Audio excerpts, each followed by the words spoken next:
पर्जन्य पडला नदी पूर आला, पर्जन्य पडला नदी पूर आला. राहा हंसाची संग चुकली परिणाम करायचा.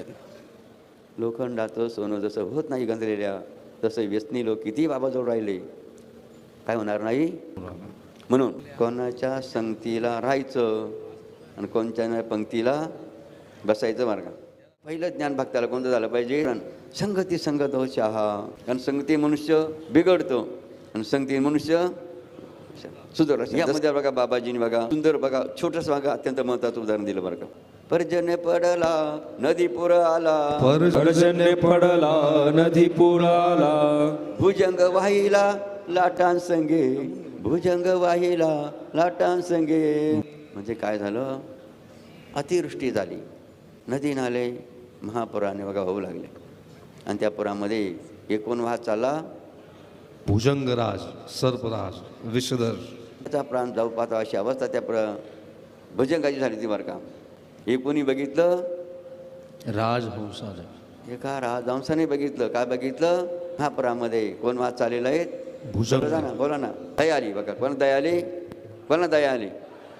आणि दया आल्यानंतर राजहंसाने काय केलं, उड्डाण केलं. उड्डाण करून महापुरात वाहत चाललेला सर्पाला पकडलं. कोणी पकडलं, राजहंसाने. आणि पकडून कुठे आणून ठेवलं, जमिनीवर. बघा लक्षात घ्या, महापुरात वाहत चाललेला भुजंग राजहंसाने उचलला आणि कुठे आणून ठेवलेला आहे, कुठे आणून ठेवलं, अत्यंत गारठला होता. ते प्राण जाऊ पाहत होता. अशी अवस्था त्या भुजंगाची होती. पुन्हा दया आली कोणाला, त्याची अवस्था पण पुन्हा राजहंसाला दया आली.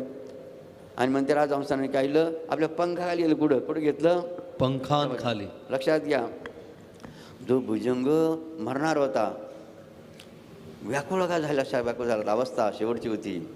अशा भुजंगाला त्या राजहंसाने केलं, आपल्या पंखांखाली.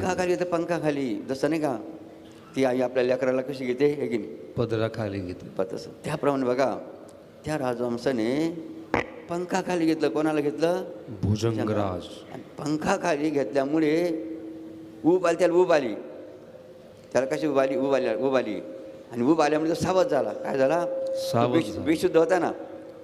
पंखाखाली घेतल्यामुळे त्याला ऊब आली, तो सावध झाला बघा, सावध. आणि बघा सावध झाल्यानं त्याने काय केलं, सावध होऊनी वेंटाळे घातिले, सावध होऊनी वेंटाळे घातिले, सावध होऊनी वेंटाळे घातिले, सावध होऊनी वेंटाळे घातिले. तात्काळ दंशिले राजहंसा, तात्काळ दंशिले राजहंसा, तात्काळ दंशिले राजहंसा, तात्काळ दंशिले राजहंसा. विचार करा, जो मरणार होता, शेवटचे श्वास घेतो असा त्या वाचवण्याचा प्रयत्न राजहंस केला. मात्र त्या त्या भुजंगाने काय केलं, दंश केला. दंश कोणाला, राजहंसाला. आणि दंश केल्यामुळे काय झालं, प्राणाला मुकावं लागलं. कशामुळे, अवित्राचा संग पवित्राने केला, अवित्राचा संग पवित्राने केला, अवित्राचा संग पवित्राने केला, अवित्राचा संग पवित्राने केला. प्राणाशी मुकला राजहंस, प्राणाशी मुकला राजहंस, प्राणाशी मुकला राजहंस, प्राणाशी मुकला राजहंस. लक्षात द्या, काय झालं, काय झालं, प्राणाला कोणाला मुकावं लागलं, राजहंस. कशामुळे, अवित्राचा संग पवित्र. दुर्जनाची संगत. कोणा संगत केली, दुर्जन. संगत चुकली. काय चुकली, संगत. लक्षात घ्या, राजहंसाची संगत चुकली परिणाम करायचा. लक्षात घ्या. म्हणून विचार करा बघा, कोणाच्या संगतीला राहायचं बघा, हा मुद्दा अत्यंत महत्वाचा आहे. का जसं चंदन काय करतं, चंदन काय करतं, सुगंधित करतं. ते झाडांना सुगंध करतं. परीस काय करतो, लोखंडाचं सोनं बनवतो.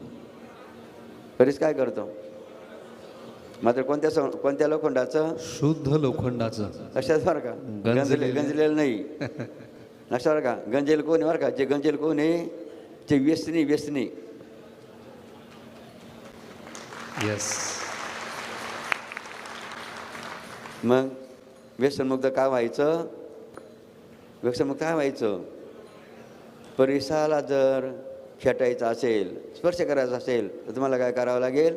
शुद्ध भाव काय करावं लागेल? नाहीतर तुमचे व्यसन तसे चालू ठेवले, किती बाबांच्या संगतीला राहिले तर काय होईल? काय होईल? लोखंडाचं सोनं जसं होत नाही गंजलेल्या, तसं व्यसनी लोक किती बाबाजवळ राहिले काय होणार नाही? लक्षात द्या.